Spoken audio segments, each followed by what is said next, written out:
Hai semuanya, welcome back to my channel. So di video kali ini aku mau bikin video yang sangat-sangat spesial. Karena di video kali ini aku mau share pengalaman hamil di trimester 1. Aduh, udah bener-bener aku seneng banget share ke kalian karena ini pengalaman yang baru pertama kali aku rasakan selama hidup aku. Dan mungkin nanti akan ada pengalaman-pengalaman lain selanjutnya. Tapi aku pengen share pengalaman pertama banget aku ngerasain kehamilan di trimester 1 ini buat kalian. Jadi buat ibu-ibu nih yang lagi hamil atau yang lagi mempersiapkan kehamilan atau memang yang single, yang memang mencari informasi-informasi tentang pengalaman kehamilan, mungkin kalian bisa tonton video ini sampai selesai karena aku bakal share pengalaman yang aku rasakan. Semoga bisa menjadi informasi buat kalian. Disclaimer juga, aku bukan ahli di bidang kesehatan atau kebidanan atau kehamilan. Video ini pure berdasarkan pengalaman yang aku alami. Dan kalau kalian suka sama video ini, jangan lupa like, comment, subscribe, dan share ke teman-teman kalian semua. Ya udah, kita langsung aja videonya. Puji Tuhan, untuk sekarang sebenarnya aku udah melewati fase trimester 1 aku udah lewatin itu. Dan sekarang aku lagi memasuki trimester 2 di kehamilan minggu ke-15, hari ke-5. Aku bersyukur banget aku udah melewatin trimester 1. Dan makanya aku bikin video ini karena aku sudah melewati fase-fase yang aku alami di trimester 1. Yang aku rasakan sebelum aku tahu aku hamil, aku tuh gampang capek, cepet banget lelah. Aku inget banget pas aku bersihin rumah, aku tuh cuma nyapu sama ngepel. Biasanya tuh sampai gosok kamar mandi, terus kayak cuci piring segala macem tuh kayak masih kuat. Ini tuh cuma nyapu sama ngepel langsung tepar. Aku inget banget aku jongkok di bawah shower saking aku nggak kuat buat mandi, buat pakai sabun tuh aku nggak kuat. Jadi aku tarik napas dulu, menenangkan diri dulu, baru 5 menit setelah itu aku mandi saking capeknya. Selain capek juga aku ngerasa aku emosional. Jadi aku ngerasa apa-apa dikit aku gampang tersinggung, gampang marah. Pokoknya ada yang ngajak berantem aku pasti ladenin karena aku bener-bener kayak pengen ngeluarin emosi aku yang ada di badan aku gitu. Karena kayak bener-bener pengen marah banget. Yang ketiga, aku ngerasain payudara aku jadi kenceng dan membengkak. Tapi aku mungkin di situ mikir, oh mungkin kayaknya lagi PMS gitu kan. Karena PMS juga sebenarnya sama sih sama 3 hal yang udah aku alamin ini. Jadi aku masih berpikir apa yang aku rasakan ini normal gitu. Dan yang terakhir aku rasakan sebelum aku tahu aku hamil itu adalah yang keempat, mudah lapar. Pokoknya aku tuh pengennya makan. Tapi aku balik lagi karena emang PMS juga aku seperti itu kan. Jadi mungkin, oh ini kayaknya dikit lagi aku udah mau mens, makanya aku jadi laparan. Pokoknya semua 4 hal itu aku rasakan karena aku dikit lagi mau mens gitu. Jadi aku santai. Tapi setelah aku alamin 4 hal yang tadi udah aku jelasin, aku tuh masih belum mens-mens juga, haidku belum datang, jadi aku tuh bingung gitu loh, ini kenapa ya? Dan emang saat itu juga aku udah nggak menggunakan KB, jadi pastilah ada kemungkinan untuk hamil. Jadi makanya aku kayak ya udahlah iseng gitu kan, ngecek gitu apakah hamil atau tidak.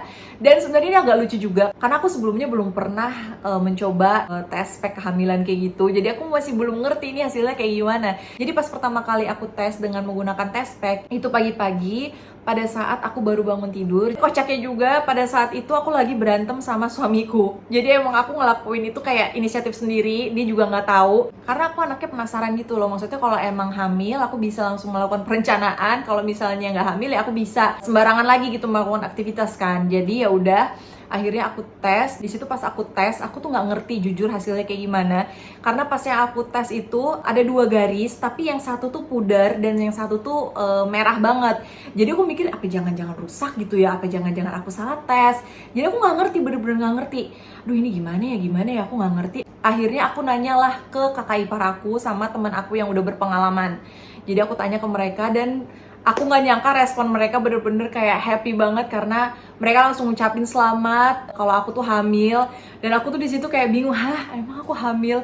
Perasaan aku jujur kayak emang aku siap gitu jadi ibu. Jadi itu pikiran-pikiran aku yang berkecamuk pada saat pertama kali aku tahu aku hamil. Jadi aku tuh nggak yang excited yang seneng banget, enggak. Aku malah mikir kayak gila ini aku hamil, aku bisa nggak ya jadi ibu kayak gitu. Aku nggak tahu itu normal apa enggak, aku nggak tahu kalian juga ngerasain itu apa enggak, tapi mungkin agak beda di akunya, pengalaman yang aku rasa kayak shock gitu, kayak aduh ini masih nggak percaya gitu. Nah karena aku nggak percaya, mungkin aku mikir kayak ini aku salah ngeceknya, mungkin ini salah juga hasilnya. Malamnya aku tes lagi, pas malamnya aku tes lagi dengan test pack yang berbeda. Jadi aku mau ngasih saran juga ke kalian, misalnya kalian masih nggak percaya dengan hasil test pack kalian, mending kalian beli beberapa test pack dengan merek berbeda.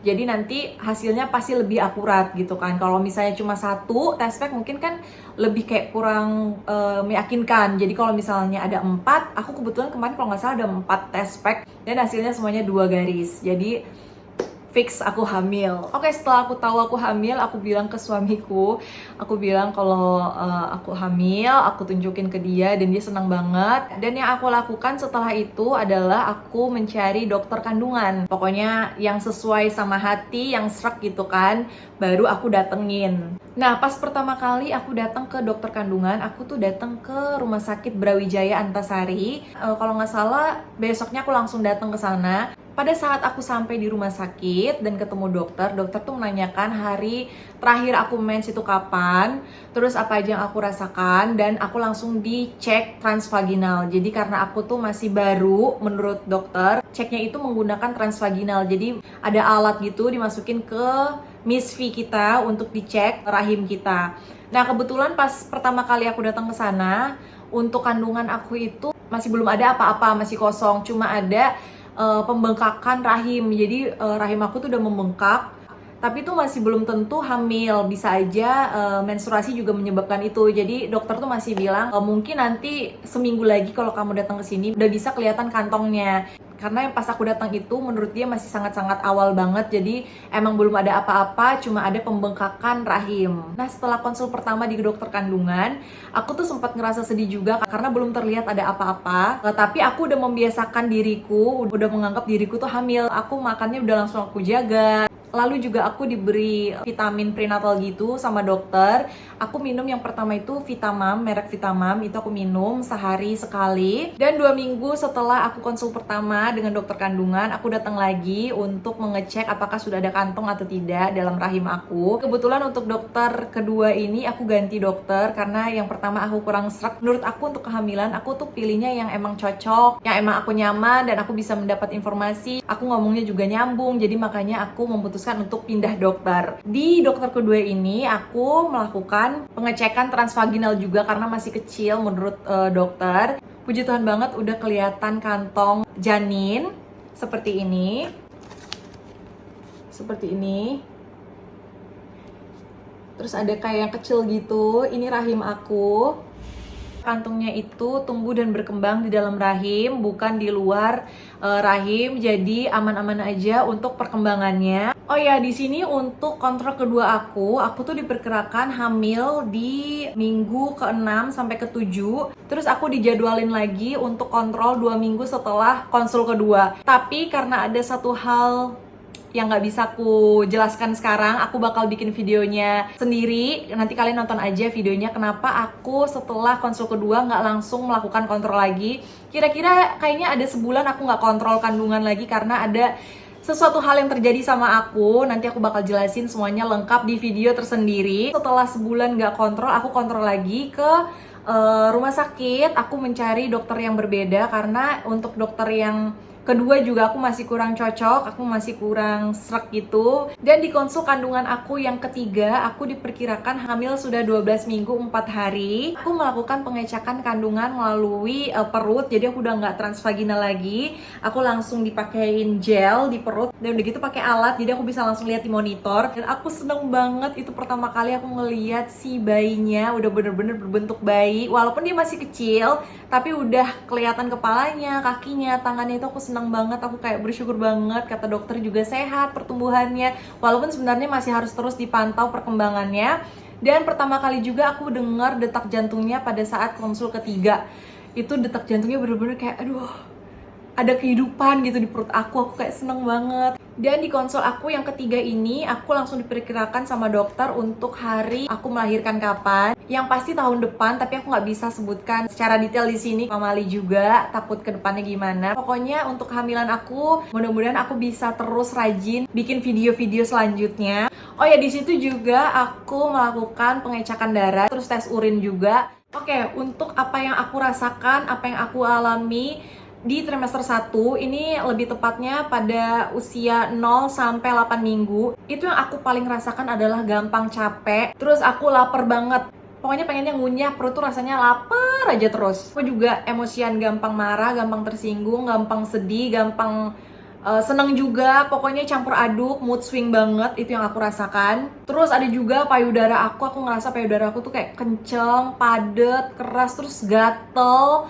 Luar biasa gatelnya, kayak aduh. Aku juga ngalamin perut aku tuh begah banget, aku tuh sendawa all the time, kayak orang gak bermartabat, susah kentut juga. Aku ngerasa aku tuh lebih bisa sendawa daripada kentut, makanya aku ngerasa perut aku tuh kayak penuh, karena aku tuh gak bisa buang angin, gak bisa kentut. Aku juga ngalamin yang namanya sembelit, aku tuh susah buang air besar, aku lebih gampang buang air kecil daripada buang air besar. Aku juga gak tahu kenapa, padahal aku juga udah makan buah banyak, tapi tetap aja aku susah untuk BAB. Untuk morning sickness, puji Tuhan aku nggak ngerasain morning sickness sama sekali. Karena emang dari pagi itu aku udah makan, udah sarapan, udah gitu jam 10 aku makan lagi, jam 12 aku makan lagi, sore aku makan lagi. Pokoknya kapanpun aku lapar, aku harus makan. Karena kalau misalnya aku lapar terus aku nggak makan, itu yang bikin aku mual. Nah, mencegah aku mual, makanya aku selalu makan. Jadi biar aku tuh nggak ada niat mau muntah. Karena ya jujur-jujur aja, walaupun aku nggak ada morning sickness, tapi tetap ada rasa keinginan mau muntah gitu. Ada rasa keinginan mual, tapi nggak sampai keluar, cuma perasaan doang. Penciuman aku tajam banget, aku tuh bisa cium misalnya orangnya di mana atau baunya di mana, aku tuh bisa langsung cium dan aku bisa tahu ini bau apa gitu, kayak bau bawang, bau apa, aku tuh bisa kecium. Aku males banget ngapa-ngapain, kayak mau ngapa-ngapain tuh udah capek, terus kayak males banget buat gerak sana sini, pokoknya pengennya tidur aja. Dan aku ngerasain aku pengen tidur tuh pas siang, dari pagi sampai siang tuh aku pengen tidur, tapi pas malam aku susah tidur. Itu yang aku ngalamin. Jadi pas malam itu aku kayak tiba-tiba punya tenaga untuk nggak tidur. Padahal kalau siang sama pagi sama sore tuh aku pengennya tidur aja. Terus yang terakhir di 0 sampai 8 minggu itu aku ngalamin juga ada flek gitu. Fleknya itu kayak coklat, bukan darah segar. Aku juga nggak lama, cuma 2 hari aja. Aku biasa aja, aku jalanin aja dan semuanya juga normal. Lanjut sekarang yang aku rasakan di minggu 11 sampai akhir trimester 1. Tetap gampang capek, aku tetap merasakan gampang letih, ngantuk, terus pengennya mager. Terus berat badan aku menambah, aku hitung-hitung tiap bulan aku nambah sekilo. Jadi aku dari 57 sampai akhir trimester 1 itu aku 61. Nah, untuk minggu-minggu ini aku tuh udah nggak yang terlalu cepat marah, gampang marah, emosi kayak gitu, udah nggak. Malah jadi lebih kalem karena aku udah kayak ngerasa gila, gue udah capek, hamil, gue nggak mau punya masalah, gue nggak mau adu bacot sama orang. Jadi kayak lebih kalem aja aku ngerasain. Males drama, males berantem sama suami. Kayak aduh udah deh, aku udah kayak udah capek banget sama kehamilan ini. Please jangan tambah-tambah lagi permasalahan-permasalahan hidup yang harus aku hadapi. Minggu-minggu ini juga payudara aku udah nggak sekenceng yang awal-awal, udah lebih lembut dan gatelnya juga udah jarang-jarang, tapi masih ngilu kalau kesentuh. Oh ya, untuk payudara juga aku merasakan payudara aku semakin membesar. Mungkin kayaknya emang badan aku lagi mempersiapkan aku untuk nanti menyusui. Itu doang sih, untuk yang lain-lain udah nggak terlalu sensitif sih sebenarnya untuk payudara. Kalau untuk perut aku kebetulan masih begah banget. Aku jadi sering makan karena aku jadi sering lapar. Pokoknya aku nggak mau perut aku ngerasain lapar karena aku udah takut sendiri kalau misalnya asam lambung aku tuh kumat tuh gimana. Di minggu ini juga aku belum mengalami morning sickness, puji Tuhan banget. Mudah-mudahan sampai nanti aku melahirkan aku nggak ada morning sickness, karena aku agak cukup takut kalau aku mengalami morning sickness karena aku tuh paling gak suka muntah. Karena aku ngerasa kalau misalnya aku muntah akan ada muntah-muntah selanjutnya. Makanya kalau aku ngerasa mual pun aku selalu tahan, aku nggak mau dikeluarin. Karena kalau misalnya aku keluarin aku jadi pengen muntah-muntah terus. Untuk ngidam di trimester 1 aku nggak ngerasain sama sekali. Aku nggak ada ngidam suatu makan tertentu. Penciuman aku juga masih tajam. Aku juga masih ngantuk, masih mageran, masih nggak ada tenaga mau ngapa-ngapain. Pengennya tidur aja karena bawaannya ngantuk all the time. Untuk kulit yang aku alami di minggu ini, aku ngerasain kulit aku tuh lebih kering, muka aku tuh jadi lebih kering dan ada beruntusan dikit-dikit. Terus punggung aku juga jadi kayak ada jerawat-jerawat kecil gitu. Aku nggak pernah ada jerawat punggung, tapi semenjak hamil aku ngerasain aku ada jerawat kecil-kecil gitu di punggung aku. Mungkin tuh kayaknya karena hormon. Jadi itu yang aku alamin untuk kulit. Tapi aku mau jujur juga sama kalian, di trimester 1 ini bener-bener aku males banget untuk skincarean. Males banget mau mau pakai krim atau apa tuh udah males banget. Abis mandi, abis cuci muka langsung tidur, udah itu udah kayak hal paling terindah, hal paling terenak, hal paling tersurga yang pernah aku lakukan.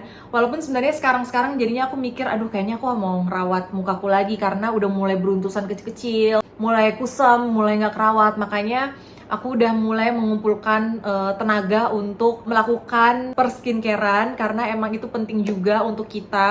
Terus aku masih sering banget buang air kecil tiap malam tuh, aduh frekuensi aku buang air kecil tuh kayak sering banget.